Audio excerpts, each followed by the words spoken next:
अध्यात्म विज्ञान, नई दृष्टि, नई खोज। देखिए, सुनिए और समझिए। अध्यात्म विज्ञानी पूज्य स्वामी श्री कमलेशानंद जी के निर्देशन में सनातन सत्य का अनुसंधान कर जीवन को प्रकाशित करें। भाव बनते कैसे हैं? भाव बनते हैं 3 चीजों से: पिछले अवतार का डेवलपमेंट, वर्तमान संजोग और वर्तमान ज्ञान। ये तीनों की सहायता से हम हर समय सार निकालते हैं। क्या करते हैं?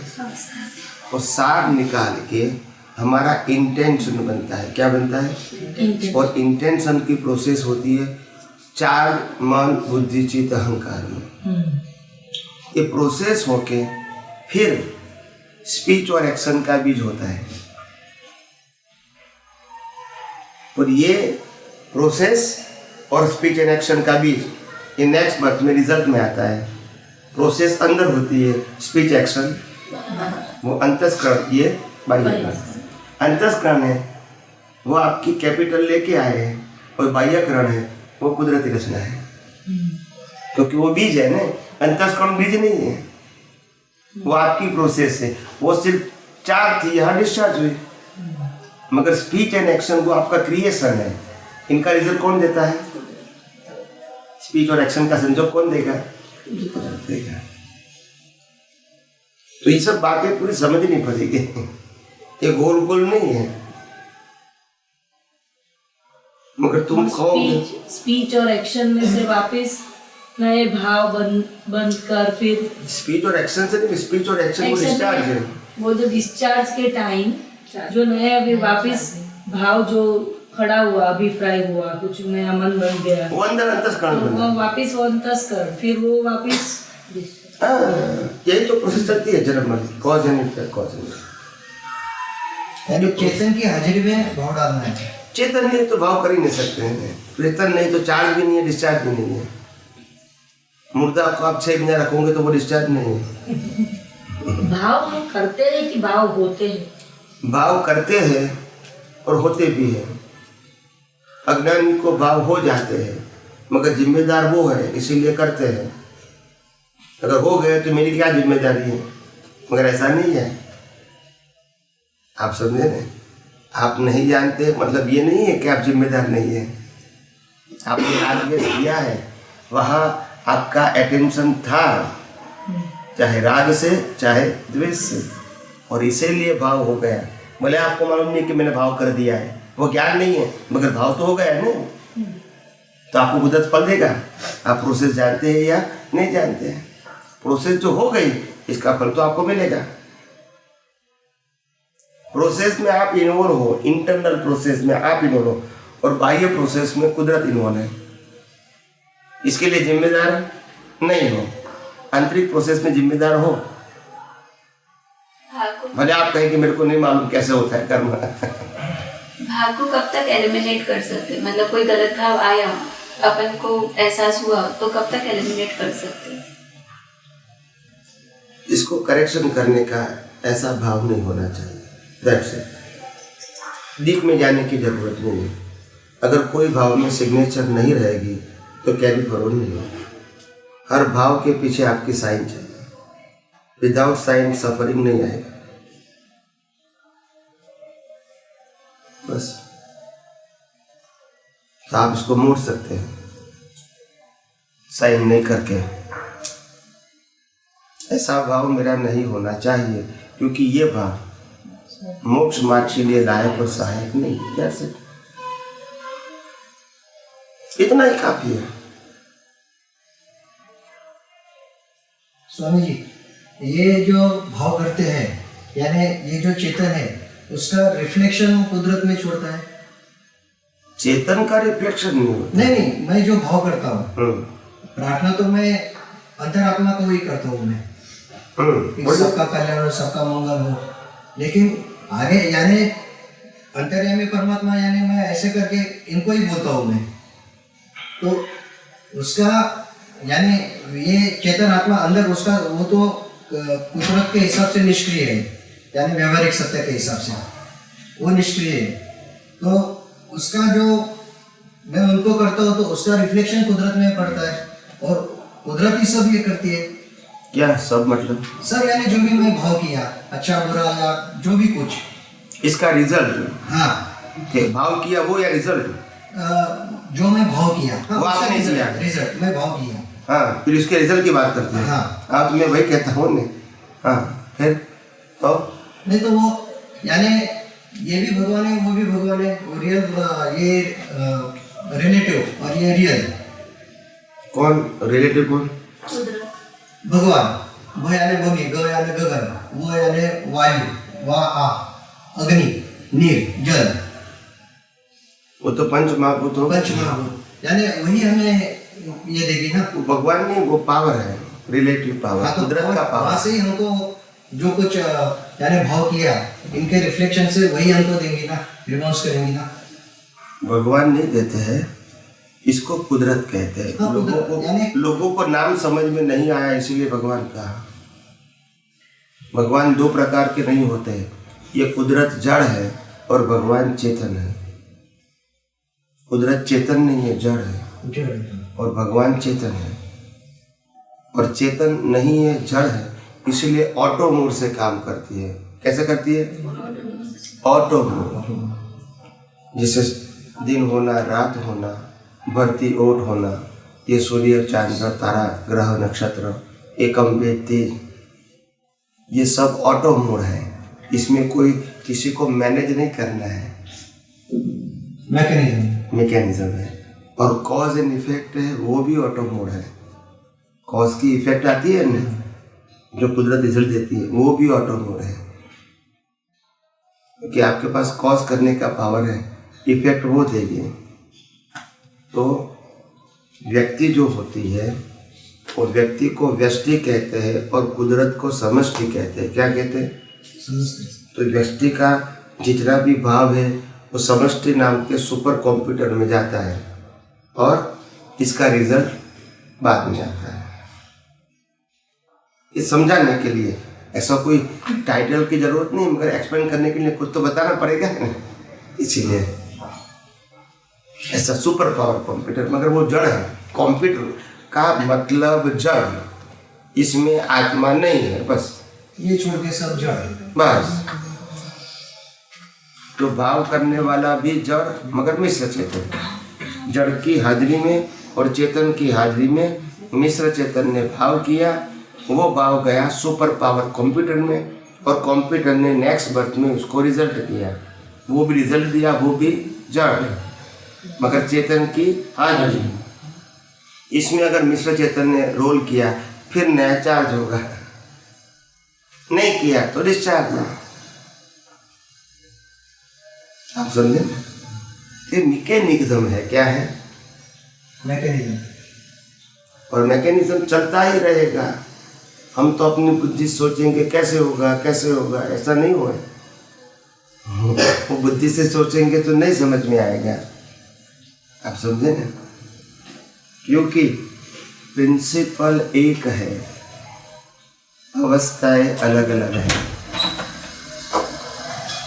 एक ही समय पे एक को सुख मिलता है, दूसरे को दुख मिलता है। बराबर है? क्या हुआ? एक ही समय पे किसी को सुख मिलता है, किसी को दुख मिलता है,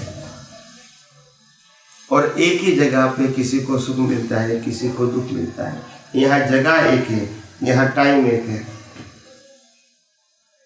ये कुदरत का संचालन है, मगर टाइम और स्पेस दोनों एक नहीं हो सकते कभी दो व्यक्ति के लिए। दो व्यक्ति के लिए टाइम और स्पेस एक नहीं हो सकते। टाइम और स्पेस हम इस स्पेस पर बैठे हैं, अब आप जिस स्पेस पर बैठे हैं वो स्पेस पे अभी और कोई नहीं बैठ सकते, बाद में बैठ सकते हैं। तो स्पेस एक है और जगह पे बैठे हैं तो टाइम अलग है। टाइम एक है, बैठे हैं तो स्पेस अलग है। नहीं समझ में आया? एक ही स्पेस पे और एक ही टाइम पे दो व्यक्ति नहीं बैठ सकते हैं। स्पेस का पता था, टाइम बोलिए बोलिए। टाइम કેવી રીતે એક નાખો ભાઈ? दोनों एक मैं रिपीट करता हूँ, સ્પેસ અલગ હોઈ શકે. मैं रिपीट करता हूँ। दो व्यक्ति का टाइम स्पेस दोनों एक नहीं हो सकते। मैं पहले बताया, रिपीट किया मैंने, आपने आधा सुना तो मैं क्या करूँ। मैंने पहले रिपीट किया, कोई भी दो व्यक्ति का टाइम और स्पेस दोनों एक नहीं हो सकते। अगर टाइम एक है तो स्पेस अलग है, स्पेस एक है तो टाइम अलग है। वही तो मैंने एक्सप्लेन किया।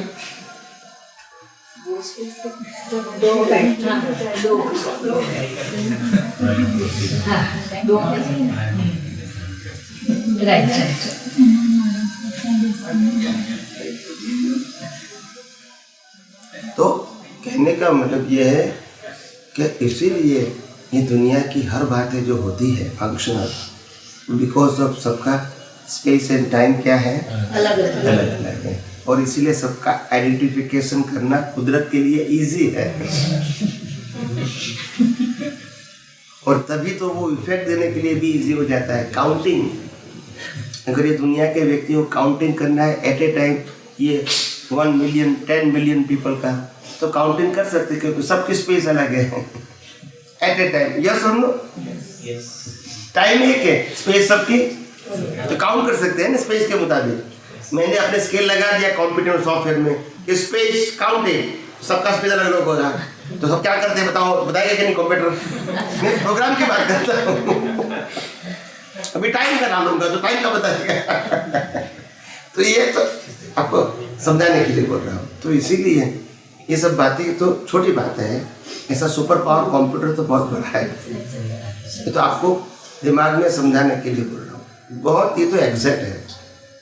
और इसीलिए मैंने कहा कि ये 5 तत्व जड़ तत्व है। क्या है? और ये जड़ तत्व से दुनिया चलती है, उसमें चेतन जैसा कुछ नहीं है। चेतन जो है वो सब भ्रांति है हमारी, है ही नहीं। और इसीलिए चेतनता दिखती है, और इसीलिए लाखों लोगों की हिंसा करने वाला मोक्ष में जा सकता है, क्योंकि वो चेतन नहीं है। और चेतन की हिंसा नहीं होती है, और जो हिंसा होती है वो चेतन नहीं है। ये तो हमारी फीलिंग है, हमारी अज्ञानता है कि मैंने मार दिया, मैंने बचाया। आप समझे कि नहीं? ये हमारी भ्रांति है। क्या है? तो मारना बचाना वो आपका काम, कुदरत का काम है। मारना और बचाना, पैदा करना वो कुदरत का काम है। आप तो निमित्त बन सकते हैं। क्या बन सकते हैं? मगर हमारी भ्रांति हो जाती है, मैंने मार दिया। डॉक्टर कहते हैं मैंने बचाया। तो दादा भगवान कहते थे उनके बाप तो मर गए, बोलता है मेरे को बचाया। तो बाप को क्यों नहीं बचाया?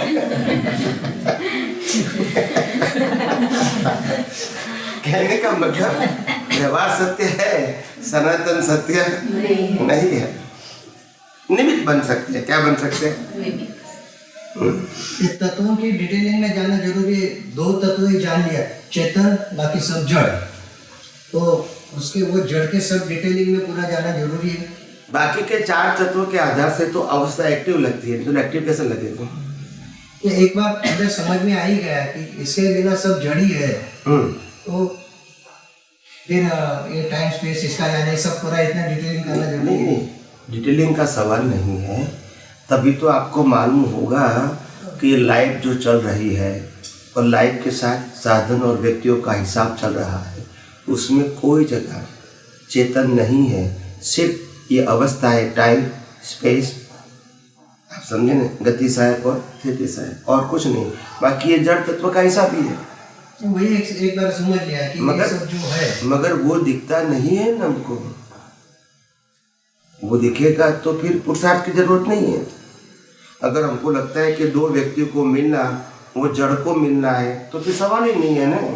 ये तो चेतन को मिलना ऐसा लगता है, तभी तो रागद्वेष होता है। वही तकलीफ है। जड़ को मिलना ऐसा लगता है तो कोई तकलीफ नहीं। तो मैं चेतन हूँ, ये जड़ को मिलता है और वो कुदरत को मिलाता है, तो कोई तकलीफ नहीं। मगर जड़ में चेतन दिखता है ना। कैसे दिखता है? मैंने किया, ये आपने किया, मेरा है, तेरा है, तो वही तो चेतन दिखता है ना। यानी वो मान्यता ही चेतन हुए, क्रिया चेतन नहीं है। मान्यता, रॉन्ग बिलीफ, उसी से तो कर्म बनता है। मशीन से कर्म नहीं बनते हैं। ये मशीन तो कर्म की भुगतान का साधन है, मगर कॉज बनते हैं अज्ञानता से। वो अज्ञानता निकालने के लिए ये 6 तत्वों की दृष्टि परिपक्व करना जरूरी है, नहीं तो होगा ही नहीं। फिर तुमको कोई प्रश्न करेगा तो फिर तुम घूम जाओगे। आप कहोगे बस मैं तो इतना जानता हूँ कि ये चेतन हूँ मैं और ये जड़ है, ऐसा पकड़ लिया दोनों, आपने 2 शब्द पकड़ लिए। फिर व्यवहार में कोई प्रश्न करेगा आपको भी तुम जड़ हो, तो फिर व्यवहार कैसे करते हो? जड़ तो अपने आप व्यवहार नहीं कर सकता है। यानी वो जो बाय डिफॉल्ट जो हो रहा है वो हो रहा है, तो उसको समझना पड़ेगा। ये गति सहायक है, ये स्थिति सहायक है, ये टाइम है, ये स्पेस है, तभी ये काम होता है हमारे द्वारा और दूसरे के व्यक्ति के द्वारा। मगर ये जड़ तत्व की अवस्था को सहायक है। क्या है? सहायक। तो इसीलिए 6 तत्व जानना बहुत जरूरी है, नहीं तो तत्व ज्ञान समझ में नहीं आता है। ये सब्जेक्ट ऐसा है कि नॉर्मली कोई ओपन ही नहीं करता है, रिस्की सब्जेक्ट है। क्या कोई नहीं कहेगा, बोला राम की बात करो सब आनंद में आ जाए, कृष्ण की करो बहुत आनंद आ गया, महावीर की करो आनंद आ गया। ये सब्जेक्ट की बात करोगे रिस्की सब्जेक्ट है, क्योंकि उसमें आनंद जैसी कोई चीज नहीं है। जो थोड़ा बहुत आनंद है वो भी छोड़ना है। क्योंकि वो इतनी ऊंची बात है तो 2 मिनट सोचने के लिए मजबूर हो जाता है। तो ऐसी अद्भुत बात नहीं, ये प्रेजेंटेशन हुआ साइंटिफिकली इसीलिए मजबूर हुआ, नहीं तो पहले कोई साधु भवन तो कहोगे 6 तत्व की बात सुनना कोई पसंद ही नहीं करता है। उस समय प्रेजेंटेशन नहीं था ना। वो तो वही बात आंखों से चली जाती है। तत्व की बातों जो किताब में लिखी है वही एक्सप्लेन करते थे, उसमें कोई लॉजिक नहीं था कि आखिर मेरे को ये बात सुन के क्या फायदा।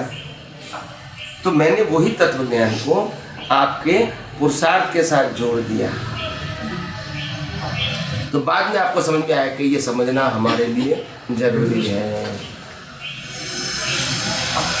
जैसे योगा तो हजारों साल से हमारे हिंदुस्तान में एक ज्ञान था, कि नया ज्ञान तो नहीं है ना, हजारों साल का ज्ञान है।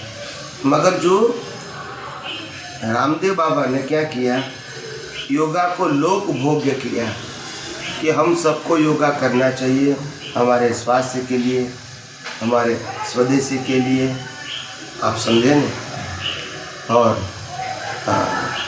सुबह जल्दी उठने के लिए, प्रवृत्ति आसानी से करने के लिए, ये सब के लिए हमको योगा करना जरूरी है। उसमें कोई इंस्ट्रूमेंट की ज़रूरत नहीं है और पैसे की भी ज़रूरत। तो उन्होंने लोक भोग किया, था तो सही, योगा करने वाले भी थे मगर वो प्राइवेट थे, उन्होंने पब्लिक बनाया, इस प्रकार से प्रेजेंट किया। क्या बताया? तो हर लोग अवेयर हो गए, देश में और विदेश में। तो ये presentation is a speciality. Yoga तो पहले भी था, ये 6 तो नई बात थोड़ी है कहीं। Presentation is important. तत्व तो पहले भी था ना, वो नया थोड़ी है। यानी आपको इस प्रकार से मैंने बताया ताकि आपको समझ में आएगा कि तत्व समझेंगे तभी ही दुनिया का सनातन सत्य समझ में आएगा।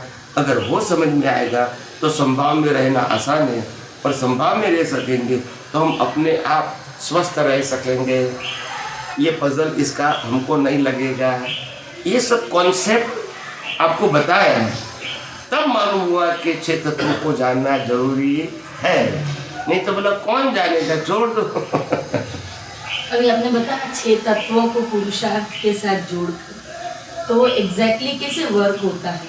6 तत्वों को पुरुषार्थ के साथ जोड़ने का मतलब होता है आत्मा और 5 तत्व। और 5 तत्वों में मुख्यत्व है जड़ तत्व, और जड़ तत्व की अवस्था को सहाय करने वाले बाकी के 4 तत्व। और जो जड़ और सहायक तत्वों को है वो ही दुनिया दिखती है, वो है, और आत्मा दिखता नहीं है, मगर उसकी प्रेजेंस है।